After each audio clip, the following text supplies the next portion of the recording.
बिस्मिल्लाहिर्रहमानिर्रहीम। डेयर वीक्स, Punjab public service commission ने बहावलपुर डिवीजन के रिजल्ट्स अनाउंस कर दिए हैं फॉर द सीट ऑफ नायब तहसीलदार। और बहावलपुर डिवीजन से टोटल 13 कैंडिडेट्स ऐसे हैं जिन्हें रिकमेंड किया गया है नायब तहसीलदार के लिए, जो कि अब काम करेंगे अंडर कमिश्नर बहावलपुर। और इनमें से एक कैंडिडेट बहुत ही शानदार पर्सनैलिटी और बहुत ही सक्सेसफुल कैंडिडेट जिनका नाम मोहम्मद जुल्कैफ अमर है। इससे पहले ये 3 सीटों पे सिलेक्ट हो चुके हैं। ये उनकी चौथी सिलेक्शन है।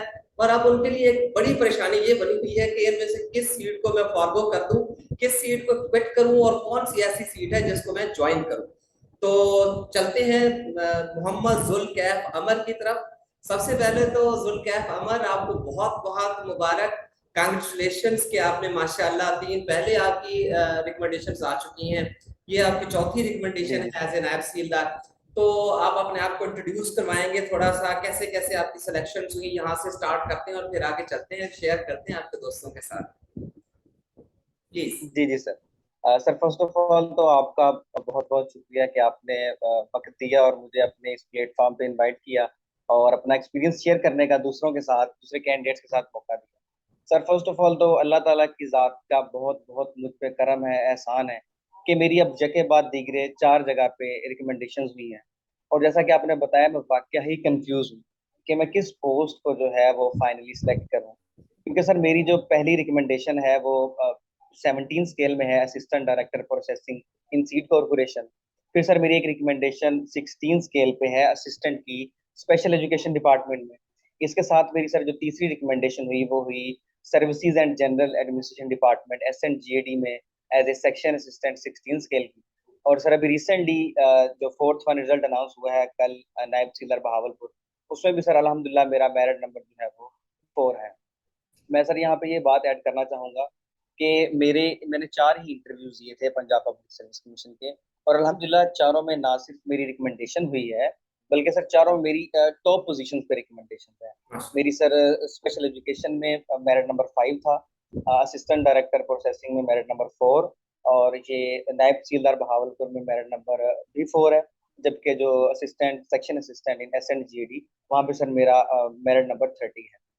और अब मैं वाकई ही कंफ्यूज हूँ कि मैं 17 छोड़ के SNGAD की तरफ जाऊँ या SNGAD को छोड़ के मैं नायब तहसीलदार की तरफ आऊँ। तो अभी मैंने कोई इस वाले से डिसीजन नहीं किया है। दैट्स वेरी और गुड। मेरी सर ये मेरी चारों रिकमेंडेशंस अभी 2-3 माह के दौरानिया में हुई। अच्छा अमर, आप मुझे ये बताएं कि ये 4 रिकमेंडेशन इस वक्त आपके पास हैं, अभी तक आपने ज्वाइन नहीं किया, ये ऐसा नहीं है किसी सीट को नहीं। ज्वाइन नहीं किया है, चारों रिकमेंडेशंस के लेटर्स आपके पास, मतलब कुछ कि आपके पास लेटर्स आ चुके होंगे, कुछ जो सीट्स हैं वो अभी उसकी ऑफर लेटर आपको आने हैं, और एक आखिर पे नायब तहसीलदार की भी कल आपकी रिकमेंडेशन हो चुकी है। एम आई राइट कि आप 4 सीटें इस वक्त आपका वेट कर रही हैं कि आप आए और ज्वाइन कर लें? 4 different departments are actually waiting for you and you have to decide to which department you have to join. Am I right? जी जी सर, आप बिल्कुल दुरुस्त फरमा रहे हैं। इसमें मैं एक चीज ऐड करता चलूं कि जो मेरी 17 की रिकमेंडेशन हुई थी वो फर्स्ट लिस्ट में मेरी नहीं थी रिकमेंडेशन, लेकिन क्योंकि फर्स्ट कैंडिडेट्स में से कोई रिफ्यूजल दे गए, तो एज ए सब्सटीट्यूट मुझे वहाँ पे डिपार्टमेंट की तरफ से ऑफर लेटर जो है वो इन प्रोसेस है, इशू हो जाना है विद इन 2-3 डेज। तो 4 डिपार्टमेंट सर मेरा इंतजार कर रहे हैं, मैंने अभी तक ना किसी को नहीं की है। That's very good. अब देखिए ना, ये चीज, ये एक मोटिवेशन है कि जो बहुत सारे बच्चे आपसे लेना चाहते हैं कि देखिए जॉब एक्चुअली मसला नहीं है, मसला ये है कि कौन सी जॉब आपने करनी है और कौन सी जॉब्स को आपने क्विट करना है। That's very great. तो अब स्टार्ट करते हैं कि आप थोड़ा सा बताइए कि क्या सीक्रेट क्या था कि आप तैयारी कहाँ से कर रहे थे, कैसे कर रहे थे। खास तौर से फोकस कीजिए क्योंकि नायब तहसीलदार में बहुत सारे अभी जो है रिजल्ट आने वाले हैं, उनका इंटरव्यू भी हो गया बच्चों का। तो थोड़ा सा नायब तहसीलदार पे फोकस कीजिए कि आपने कैसे कैसे तैयारी की, किस तरह से आपने माशाल्लाह चौथे नंबर पे आप आ गए हैं। तो आपका इंटरव्यू भी बहुत शानदार है, तो थोड़ा सा आप कोई क्ल्यू दीजिए, अपना जो सीक्रेट है, जो कोर है, कि आप तैयारी कहाँ से करते हैं, कैसे करते हैं, थोड़ा शेयर कीजिए हमारे साथ आप प्लीज। जी जी सर। सर मैं कोशिश करूंगा कि इसे मैं जितना शॉर्ट हो सके मैं उस तरह से इसको समराइज करूं। तो इसमें सर मैं एक चीज, जैसे तमाम कैंडिडेट्स जो हैं वो जानते हैं कि सिलेक्शन के लिए 2 मेन हमारे जो प्रोसेस है उनमें से गुजरना पड़ता है। First of all written part and then interview जो है। सर रिटन पार्ट में ऐसा है कि बस मुझ पे अल्लाह ताला की जात का कोई खास करम है कि मेरा जो रिटर्न पार्ट है ना वो बस क्लोज मार्जिन से ही हर दफा पास होता रहा। अब अगर नायब तहसीलदार की बात करें तो हमारा बहावलपुर का मेरिट था 123.5 समथिंग, तो मेरे हार्डली 125 होंगे जो रिटर्न के मार्क्स। लेकिन क्योंकि मेरा इंटरव्यू अल्हम्दुलिल्लाह बहुत अच्छा गया था, इस वजह से मैं मेरिट नंबर 4 पे हूँ। इसी तरह से एसएंट जेडी में मेरे रिटर्न में जो मार्क्स थे वो भी 62.75 थे, जो कि मेरिट था क्लोज। तो उधर भी मुझे अल्हम्दुलिल्लाह जो इंटरव्यू था उसने मुझे कामयाबी दिलाई। तो अब अगर मैं रिटर्न की बात करूं तो सर रिटर्न में जो फर्स्ट ऑफ ऑल एक पहले वाला पैटर्न था उसको तो भूल जाए, वो तो इम्तियाज शाद की बुक थी, उसको क्रैम करें और आपका टेस्ट क्लियर हो गया। लेकिन सर अब कॉन्सेप्चुअल स्टडी का जो है वो टाइम है।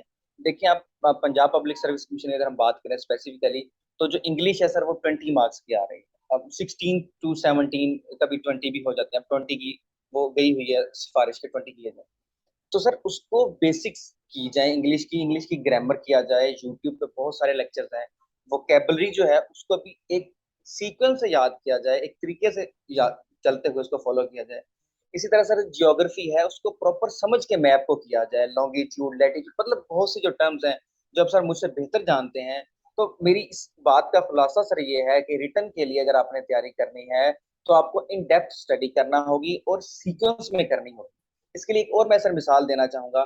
जैसे अगर पाकिस्तान स्टडीज को करना है तो आप 712 से लेके आज के दिन तक जो पाकिस्तान स्टडीज है उसको करें। इसके आपको फायदे होते हैं कि जब आपके माइंड में सेट है कि 1206 से 1290 तक फलां डायनेस्टी थी, आगे 1320 तक फलां थी। अब अगर एक क्वेश्चन में से पूछ लिया जाता है कि ये जो फॉर एग्जांपल बादशाही मोस्क है, ये किस ईयर में इसको बनाया गया, और उसमें अगर कोई ऐसा ऑप्शन दिया गया है जो कि मुगल डायनेस्टी से पहले का है, तो मैं उसे ऑटोमेटिकली वो मेरा जहन जो एक्सक्लूड कर देगा कि यहाँ पे नहीं है, ये इसमें नहीं आना। तो जो कॉन्सेप्चुअल स्टडी है ना वो आपको एमसीक्यू में बहुत ज्यादा हेल्पफुल रहती है। और जो अब का पैटर्न है बीपीएससी का, तो उसके लिए तो हर सब्जेक्ट, जैसे अगर आप मुझे 1 मिनट और दें तो मैं आपको बताना चाहूंगा कि इसमें सर इंग्लिश है हमारे पास, उर्दू है, मैथमेटिक्स है, एवरीडे साइंस है, Pakistan studies, Islamic studies, computer, general knowledge and geography, ये, और कंप्यूटर मैंने शायद पहले इसको काउंट कर दी, ये 10 सब्जेक्ट बनते हैं सर। हर सब्जेक्ट की तैयारी की जाए और हर सब्जेक्ट के हर टॉपिक को बेस से लेके चला जाए, फिर जाके आपकी जामिया तैयारी होती है। क्योंकि ये तैयारी आपने 4 5 6 माह के लिए नहीं करनी, आपने ये तैयारी करनी है 2 3 4 साल के लिए, जब तक आपकी एक अच्छी गजटेड पोस्ट नहीं होती। उसके लिए आपको चाहिए कि आप एक रोड मैप के साथ सब्जेक्ट वाइज और सब्जेक्ट में फिर आगे टॉपिक वाइज प्रिपरेशन करें। अगर आपने एवरीडे साइंस स्टार्ट किया तो वाइटामिन को अलहदा से करें, वाइटामिन 1 से लेके Z तक सब कर दें, ताकि कल को जब दोबारा वाइटामिन से एमसीक्यूज आए तो वो आपका मिस नहीं होना चाहिए। इस तरह से ह्यूमन बॉडी के स्ट्रक्चर को आप लोग देखें, जिस तरह से आते हैं, केमिस्ट्री को अलहदा से देखें, एस्ट्रोनॉमी में यूनिवर्स से रिलेटेड बहुत से क्वेश्चंस आते हैं। तो आपको पता होना चाहिए, सीक्वेंस याद होने चाहिए कि आप लोगों के कौन सा प्लैनेट अर्थ से दूर है, कौन सा करीब है, कौन सा, मतलब सारी वो चीजें जो हैं वो उसको इतने शॉर्ट टाइम में कोई भी बयान नहीं कर सकता। तो उसके लिए तो बहुत बहुत देर चाहिए। लेकिन ये है कि हर चीज को जो करना है सर सब्जेक्ट वाइज तैयारी करें, जो मैंने 10 सब्जेक्ट करवाए हैं, और हर सब्जेक्ट को आप आगे टॉपिक वाइज उसको सेग्रीगेट करके करें। दूसरा पार्ट सर अगर इजाजत है तो इंटरव्यू। अमर अमर मैं एक छोटी सी अर्ज करना चाहूंगा। मैं एक्चुअली चाहूंगा, सर सर आपने जो बताया है your speciality is that you are very good at your interviews. आप खुद कह रहे हैं कि रिटन टेस्ट में आपके थोड़े कम मार्जिन रहता है, लेकिन you are very good at interviews. तो I would like if you share with जो आपके दोस्त हैं उनके साथ अगर शेयर करना चाहें कि आप इंटरव्यू की तैयारी, आपने नैब सीलदार की बात कर लेते हैं कि नैब सीलदार की आपने तैयारी कैसे की, किस तरह से आपका इंटरव्यू एक्सपीरियंस जो था, what was actually the interview experience, what was practical interview experience. जब मैं इंटरव्यू हुआ, पैनल ने कौन कौन सी बातें की, उसमें पॉजिटिव क्या था, आपको क्या लगता है कौन सी ऐसी बात थी कि आप चौथे नंबर तक आप रिकमेंड होके आ गए। और आप इंटरव्यू की तैयारी कहाँ से करते, क्योंकि देखिए 4 recommendation, it's very miraculous, it's very splendid, it's very good कि आप 4 सीटों पे आप सिलेक्ट हो गए हैं और बड़ी अच्छी अच्छी सीटों पे सिलेक्ट हो गए। तो आप हमारे से ये शेयर कीजिए कि आप इंटरव्यू की तैयारी कैसे करते हैं, नैब सीलदार की खास तौर से इंटरव्यू की आपने तैयारी कैसे की, और प्रैक्टिकल जो आपका इंटरव्यू हुआ, तो अपना इंटरव्यू एक्सपीरियंस आप हमारे साथ शेयर कीजिए, ताकि हमकी जो आपकी जो स्ट्रेंथ है, जो सबसे मतलब ताकतवर चीज वो आपका इंटरव्यू है। आप खुद बता रहे हैं इंटरव्यू में you are very great, you are very good at interview. तो आप इंटरव्यू एक्सपीरियंसेस अपने तैयारी कैसे करते हैं, और फिर अगर आपके पास कुछ ऐसे नोट्स, कुछ ऐसी बुक्स हैं, तो वो भी हमारे साथ जरूर शेयर कीजिएगा, ताकि हम आपके जो दोस्त, जो अब ऐसे कैंडिडेट जो तैयारी कर रहे हैं, तो उनके साथ वो अपने डिस्क्रिप्शन में डालें और फिर इस डिस्क्रिप्शन से फिर उन लोगों तक जाए और उन लोगों का भी फायदा हो, क्योंकि हमारा असल मकसद तो बहुत से लोगों के बेनिफिट में ये सारी चीजें करना है। तो ये सारी चीजें आप जहन में रखें और खास तौर से नैब सीलदार को जहन में रखते हुए आप थोड़ा सा अपना जो एक्सपीरियंस है वो हमारे साथ शेयर करें प्लीज। जी जी सर। सर मैं आपकी बात में ही ऐड करना, मैंने पहले ही बताया कि सर मेरी जो स्ट्रेंथ है वो मेरा इंटरव्यू है।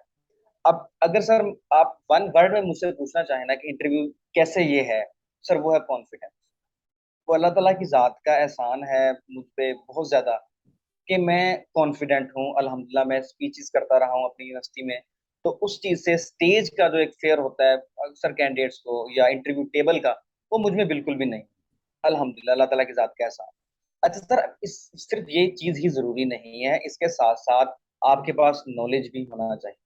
अब सर इंटरव्यू की मैंने जो बुनियादी तौर पे तैयारी, को इंटरव्यू की स्पेसिफिक नहीं है, इंटरव्यू की तैयारी सिर्फ एक चीज की है, वो सर आपका जो जॉब डिस्क्रिप्शन है और डिपार्टमेंट। सर ये दो चीजों में अगर आप किसी भी इंटरव्यू के लिए जाएं, अगर इसमें आप लैग कर रहे हैं, सर आप कभी भी रिकमेंड नहीं हो सकते। अब नायब तहसीलदार इंटरव्यू की अगर मिसाल ले ली जाए, सर इसकी मैंने एक तो फर्स्ट ऑफ ऑल जो स्पेसिफिक तैयारी जो पर्सनैलिटी की है, जो ग्रूमिंग है, जो आपने अपनी अपीयरेंस देनी है, आपने जब जाना है इंटरव्यू टेबल पे, इंटरव्यू रूम में, आपको सर देखते उन लोगों को लगना चाहिए कि ये कोई अट्रैक्टिव पर्सन आ रहा है, पर्सनैलिटी है, और वाकई ये बात हो गई। उसके बाद सर जो डिपार्टमेंट रिलेटेड चीजें हैं, अगर उनकी तैयारी सर आपकी नहीं होगी तो इंटरव्यू आपको पैनल फेल कर देगा। अभी नायब तहसीलदार में सर उन्होंने 21 या 23 कैंडिडेट्स को फेल किया। नायब तहसीलदार की सर तैयारी की है मैंने जस्ट बोर्ड ऑफ रेवेन्यू की।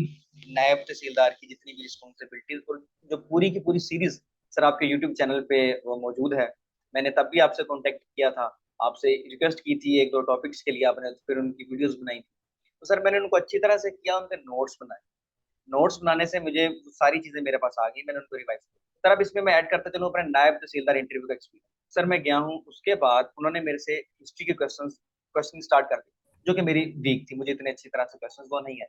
उन्होंने मेरे से पूछा कि आपने क्या तैयार किया, मैंने सर मैंने बोर्ड ऑफ रेवेन्यू को देखा है, वो चीजें। उन्होंने फिर मेरे से हिस्ट्री पे दोबारा दो तीन चीजें पूछी, तो उन्होंने उनके रिमार्क से यार ये पोर्शन तो आपका नहीं इतना अच्छा, अब अगर बोर्ड ऑफ रेवेन्यू में भी आपने परफॉर्म ना किया तो फिर मजा नहीं आएगा। लेकिन सर जब बोर्ड ऑफ रेवेन्यू की जितनी भी टर्मिनोलॉजीज, जो भी उन्होंने स्केल मेजरमेंट्स मेरे से पूछी, सर अल्हम्दुलिल्लाह मेरे से एक भी मिस नहीं। जो हमारे मेंबर थे डॉक्टर अजमल साहब, उन्होंने बाद में पूछी मेंबर के जो बोर्ड ऑफ रेवेन्यू से आए थे हमारे मौजूद मेंबर, उनके बाद डॉक्टर अजमल साहब के भी मैंने कोई एक सिंगल क्वेश्चन जो बोर्ड ऑफ रेवेन्यू का था वो स्किप नहीं किया था। सर पहली चीज तो जो मेरी स्ट्रेंथ गई वो मेरा जो जॉब डिस्क्रिप्शन और डिपार्टमेंट, सर वो मेरा 100/100 गया। लेकिन जो मेरा जनरल नॉलेज था, वो कह लें कि मैं उसे 50 भी रैंक नहीं करता किस तरह से। दूसरी चीज सर, कॉन्फिडेंस की बात अगर मैं करूँ, सर उन्होंने मेरे से पूछा, मैंने रिकमेंडेशन का बताया कि मेरी एसएन जीएडी में रिकमेंडेशन हो चुकी है। तो अजमल साहब बड़े हैरान हुए, उन्होंने कहा कि बेटे आप 16 को छोड़ के 14 पे क्यों आना चाह रहे हैं।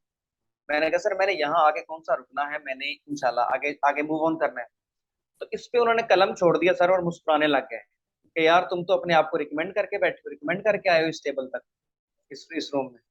तो वो सब मेंबर हंसने लग गए। तो मैंने कहा सर अगर आप इजाजत दें तो मैं एक बात ऐड करना चाहूंगा कि अगर मैं अपने आप को रिकमेंड नहीं कर रहा इस पोस्ट के लिए, तो सर आप लोग मुझे कैसे करें। तो बहुत ज्यादा सर मुझसे इंप्रेस हुए और मुझे यकीन है अब डीएमसी आ जाएगी, मैं आपसे सर शेयर करूंगा। तो यकीनन मेरे जो मार्क्स हैं वो टॉपर मार्क्स होंगे इंशाल्लाह। ये तो सिर्फ मेरे क्योंकि रिटर्न में काम था इसलिए मेरा मेरा नंबर 4 है, अदरवाइज मेरा इंटरव्यू जो है सर वो बहुत आउट क्लास। और जो वैसे नोट्स हैं रिटर्न के हवाले से या नायब तहसीलदार के, वो मैं आपसे शेयर करूंगा कि मैंने किस तरह से बनाए, ताकि नेक्स्ट टाइम जो जिन कैंडिडेट्स ने इंटरव्यूज में जाना है तो उस डिपार्टमेंट के हवाले से उस जॉब डिस्क्रिप्शन को अच्छी तरह से वो करके जाए ताकि उनको फायदा हो। अच्छा, मैं जो चीजें मैं ग्रैस्प कर सका हूँ, जो मैंने आपकी बातों से लिया है, आप कह रहे हैं कि actually the core is the crux is that two things are very important. One thing is the confidence, मतलब आप कह रहे हैं कि जब भी एक कैंडिडेट जाते हैं must be very confident. Another thing is the job description. He must be good at the job description and the departmental जितनी चीजें हैं, जितने डिपार्टमेंट के क्वेश्चंस हैं, he must be good at that. आप ये कह रहे हैं कि बोर्ड ऑफ रेवेन्यू से रिलेटेड जितनी टर्मिनोलॉजीज थी, जितने क्वेश्चंस थे, you were very good eight answering that questions, you were very good at the job description.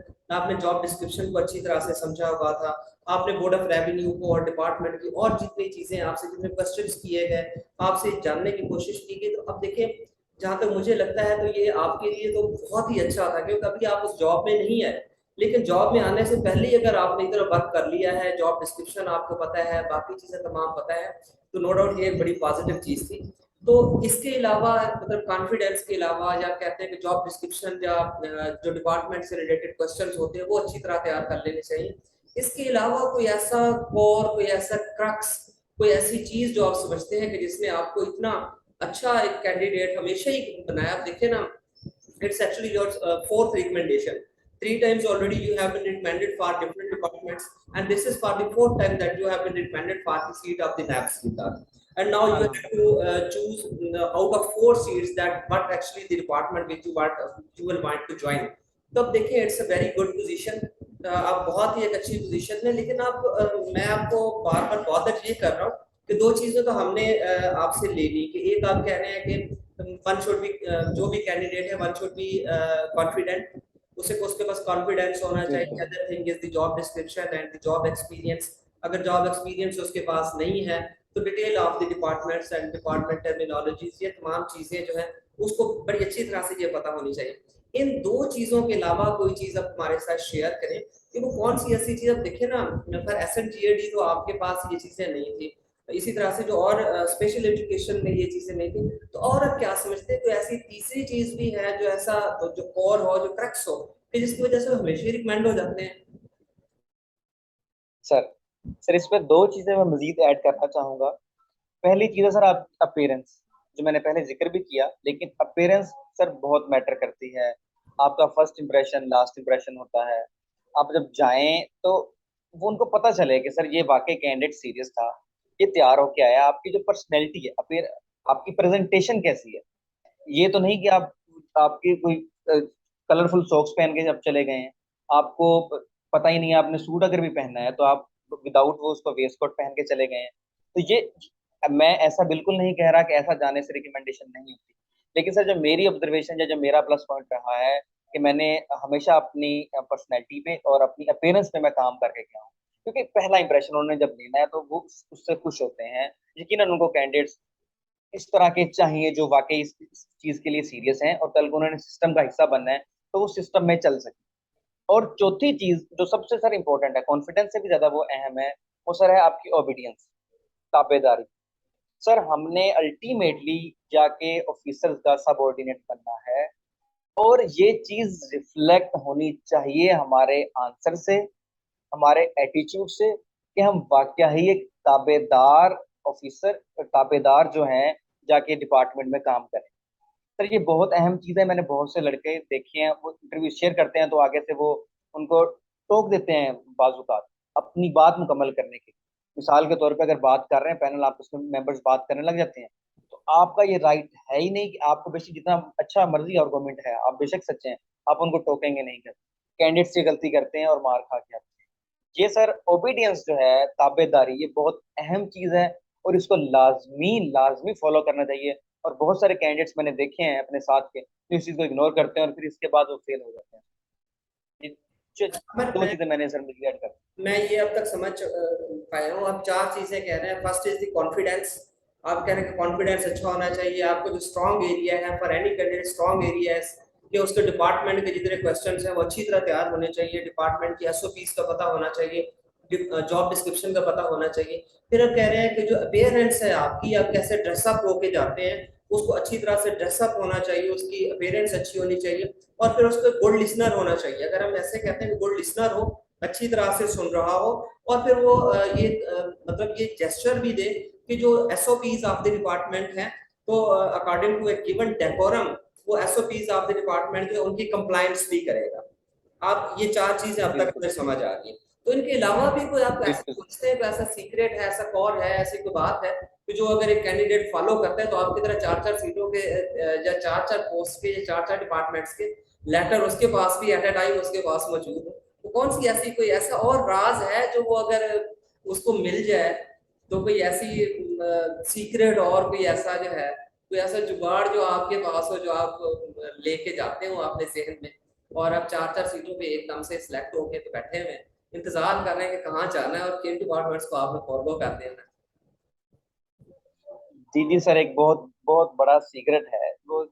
ये सब चीजें तो बाद में आपको अल्लाह ताला नवाजता है, ये चीजें आप अडॉप्ट करते हैं। लेकिन इससे जो पहली चीज है ना सर, वो ये है कि आप अपने वालिदैन के कदम चूमा करें। ठीक है, अगर वो हयात हैं तो उनके कदम चूमे और उनकी दुआएं लें। उनकी जैसे जब जो दुआएं आपको मिलेंगी तो अल्लाह ताला की जात का करम होगा, फजल होगा, तो आपकी शख्सियत के जितने ऐब होंगे अल्लाह उन पे पर्दे डाल देगा, वो सारी कवर अप हो जाएंगी।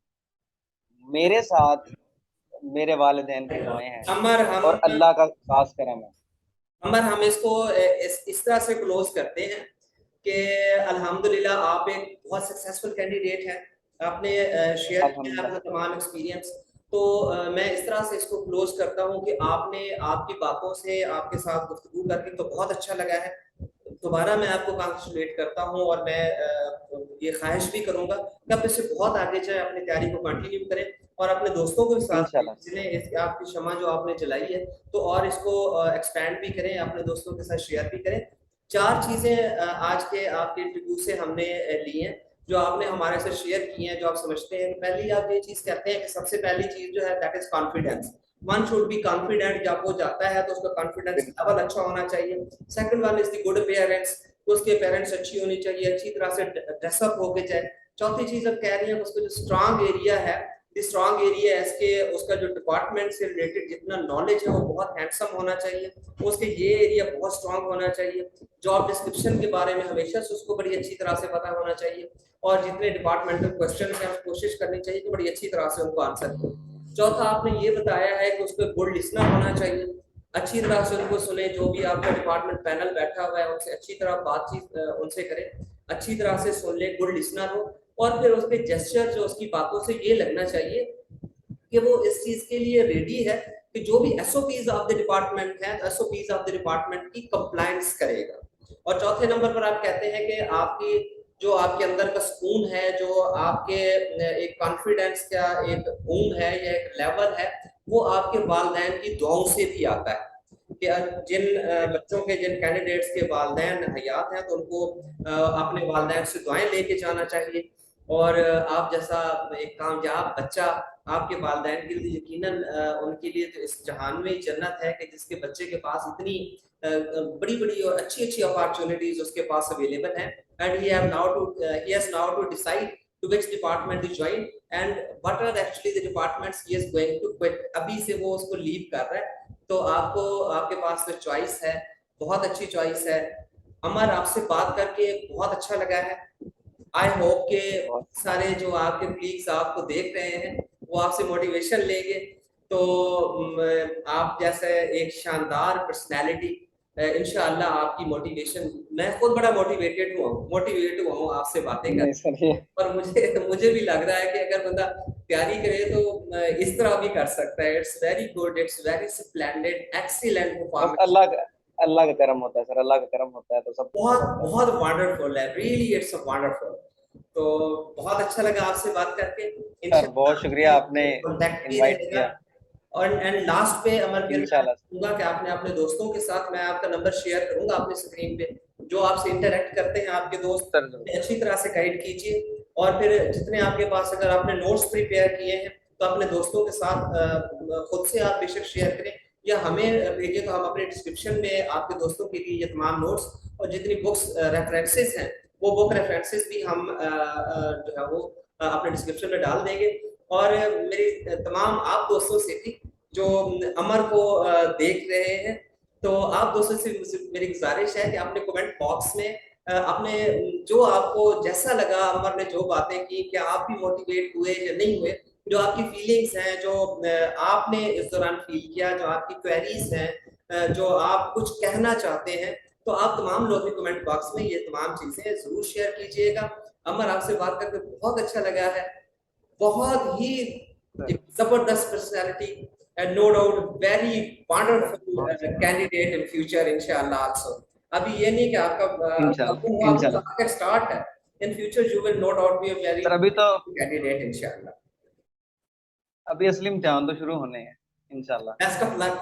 तो अल्लाह आपको हमेशा कामयाब रखे। आपसे बात करके आमीन। बहुत खुशी हुई है।